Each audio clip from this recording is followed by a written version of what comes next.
সহজ ভাষায় বলছি তো, যদি সত্যিকারের মমতা ব্যানার্জি এসআইআর এর বিরুদ্ধে হয়, যে অরিজিনাল যে ফর্ম দুটো বাড়ি বাড়ি থেকে দুটো করে ফর্ম দিচ্ছে তো, ওই দুটো ফর্ম মমতা ব্যানার্জি মিডিয়ায় দেখে কি করুক, ছিঁড়ে ফেলে দিতে অভিষেক ব্যানার্জি। তারপরে নওশাদ সিদ্দিকী মমতা ব্যানার্জির সাথে ওই রাস্তায় ঘাটে এসআইআর হতে দেবো না।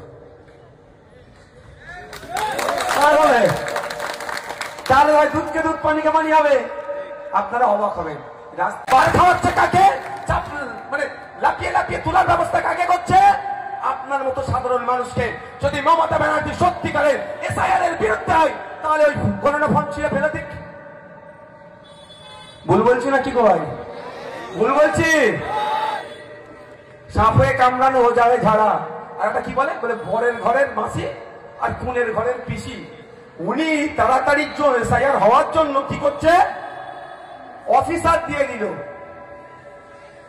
এসআইআর। এবার এখন যখন আমরা প্রশ্ন করছি এসআইআর এসআইআর এসআইআর, আপনি বলেছিলেন করতে দেবো না, ঘেরাও করে হ্যান করবো ত্যান করবো, তখন কি দেখছি কলকাতাতে একটা র্যালি বার করেছি। কারা এসে উপস্থিত হয়েছে?